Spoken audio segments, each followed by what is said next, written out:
Kita telah meningkatkan anggaran untuk meningkatkan kesejahteraan guru ASN yang berstatus PNS dan P3K serta guru-guru non-ASN.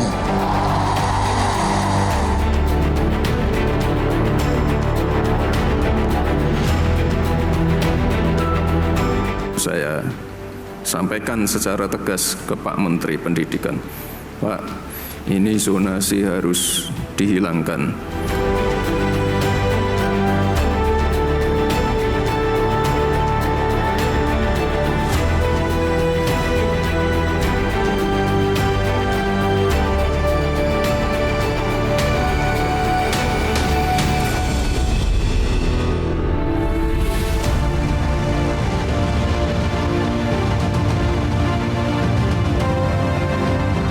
Pemirsa, Kementerian Pendidikan Dasar dan Menengah di era pemerintahan Presiden Prabowo Subianto memiliki tanggung jawab yang sangat besar. Tidak hanya mencerdaskan sumber daya manusia Indonesia, tapi Kementerian Pendidikan Dasar dan Menengah juga memiliki tanggung jawab untuk mensejahterakan para guru yang selama ini banyak sekali kita mendengar bahwa para guru di Indonesia belum menikmati kesejahteraan yang seharusnya mereka dapatkan. Belum lagi persoalan pasti kita biasanya mendengar ganti menteri, ganti kurikulum. Lalu juga sering sekali setiap tahun ajaran baru mau dimulai, persoalan zonasi kembali selalu menjadi polemik. Dan apakah ketika ada menteri baru di bidang pendidikan akan mengubah banyak hal di sistem pendidikan kita? Dan apakah perubahan itu akan lebih baik dari sebelumnya? Bersama saya saat ini Zilvia Iskandar adalah Profesor Abdul Mukti, Menteri Pendidikan Dasar dan Menengah Republik Indonesia. Prof. Mukti, selamat malam. Selamat malam Zilvia, apa kabar? Kabar baik, Prof. Mukti. Prof. Mukti, langsung saja Prof. Biasanya ganti menteri, katanya ganti kurikulum, Prof. Apakah betul itu akan terjadi juga di eranya Prof. Mukti? Saya kira tidak selalu ya. Tidak selalu ganti menteri, ganti kurikulum. Tetapi ganti menteri, ganti kebijakan ya. Dan kalau tidak ada kebijakan baru ya buat apa menterinya diganti? Jadi apa yang akan diganti, Prof? Kalau soal kurikulum kan saya masih melihat di lapangan sekarang kan berlaku 2 kurikulum masih. Jadi masih ada kurikulum K13 dan ada kurikulum Merdeka. Sebagian sekolah masih melaksanakan kurikulum yang dua-duanya ini berjalan dan dua-duanya itu ya kita akui sebagai kurikulum nasional yang masih berlaku. Sehingga karena itu tidak perlu ada dikotomi soal kurikulum dan juga tidak perlu khawatir kalau ada perubahan. Karena sebenarnya kurikulum itu kan lebih banyak berkait dengan administrasi dan organisasi dari pembelajaran dan kebijakan menyangkut pelaksanaan kegiatan belajar mengajar. Saya sering bercanda begini, apapun kurikulumnya, mencari luas segitiga itu ya setengah alas kali tinggi. Tidak kemudian ketika kurikulum Merdeka terus mencari luas segitiga itu berganti rumusnya, gitu kan? Karena itu masyarakat tidak perlu terlalu khawatir dengan itu dan saya juga belum menyinggung-nyinggung soal kurikulum. Hanya saya sempat mengintrodusir dan sekarang sedang dalam proses untuk penyiapan penerapan itu adalah pendekatan deep learning dalam pembelajaran. Tadi dengan deep learning itu kami mendorong pembelajaran yang mindful, pembelajaran yang reflektif gitu, tidak kejar tayang tapi mendalami materi, kemudian pembelajaran yang meaningful. Murid-murid itu tahu untuk apa dia mempelajari sesuatu, apa hubungannya dengan karir mereka, apa yang bisa dia lakukan dengan ilmunya itu. Dan karena itu pembelajaran menjadi joyful, menjadi menyenangkan. Itu yang full berarti. Itu yang kemarin di masyarakat disebut kurikulum full itu. Padahal itu bukan kurikulum sekali lagi. Deep learning itu pendekatan dalam pembelajaran. Mungkin ada konsekuensinya terhadap muatan materi pelajaran. Jadi sekarang ini kan kami mengamati muatan materi pelajaran itu terlalu berat. Pokok bahasanya terlalu banyak. Sehingga karena itu maka pembelajarannya menjadi tidak mendalam. Nah dengan deep learning ini kami berusaha agar pokok bahasanya kita pilih yang paling esensial. Yang paling mendasar untuk dipelajari itu apa.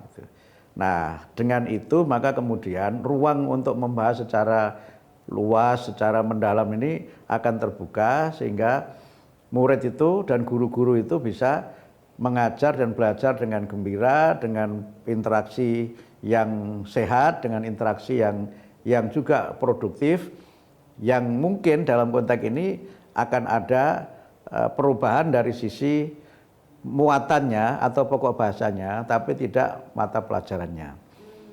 Mata pelajaran yang mungkin baru, saya katakan mungkin karena bisa jadi ini tidak baru, itu artificial intelligence dan coding.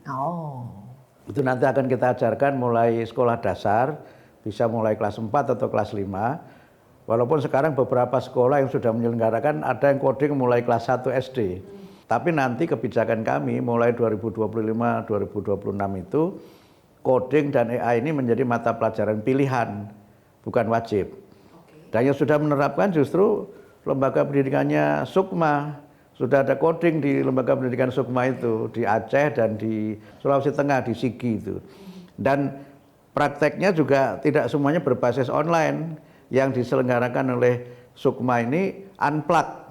Jadi codingnya unplugged, dia tidak perlu jaringan internet. Bahkan ada yang codingnya seperti main game biasa begitu Mbak Sylvia, seperti main game yang biasa kita temukan, tapi itu merangsang untuk berpikir kritis, kolaborasi, kemudian kreativitas. Kenapa itu tidak menjadi materi pelajaran wajib saja, Pak? Kenapa masih pilihan kalau ternyata manfaat atau objektif yang mau dicapai sebanyak itu? Karena belum semua sekolah kita mampu. Secara infrastruktur ya? Sebenarnya infrastrukturnya tidak terlalu mahal. Mungkin penyiapan gurunya. Karena walaupun itu unplugged, kan tetap harus ada gurunya. Nah, sementara kami melihat realitas di lapangan memang belum semuanya siap. Karena Indonesia ini tidak hanya Jakarta. Oke, berarti Prof. Mukti sedikit saja untuk merangkum persoalan kurikulum akan ganti atau tidak di eranya Prof. Mukti itu belum diputuskan. Belum ada keputusan. Masih dalam tahap kajian, tapi yang sudah pasti adalah pendekatan deep learning ini. Prof, kenapa Prof. Mukti seperti berhati-hati untuk mempertahankan atau mengganti kurikulum ini? Apakah ini belajar dari pengalaman sebelumnya?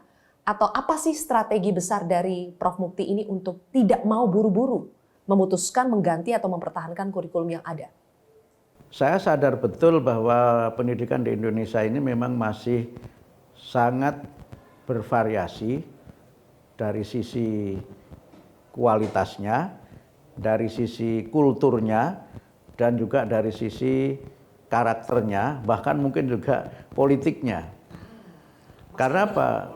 Ya karena kebijakan itu kan tidak berdiri sendiri.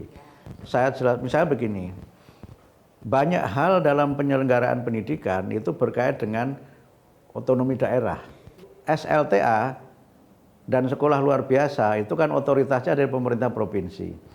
Kemudian prasekolah, TK, kelompok bermain, SD, dan SMP itu ada di pemerintah kabupaten kota. Dinamika penyelenggaraan pendidikan itu sangat dipengaruhi oleh dinamika politik di tingkat provinsi, juga di tingkat kabupaten kota. Guru misalnya ya, guru itu kan pengangkatannya oleh pemerintah daerah, bukan oleh kami di kementerian. Pembinaan guru juga sebagian besarnya juga oleh pemerintah daerah.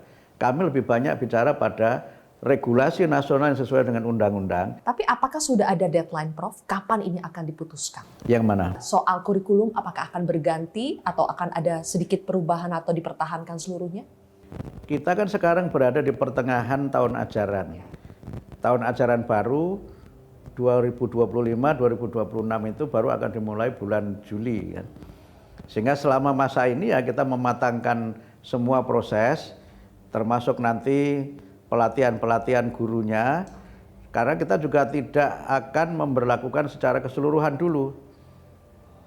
Karena apa? Karena ini pendekatan baru yang memang perlu guru yang terlatih.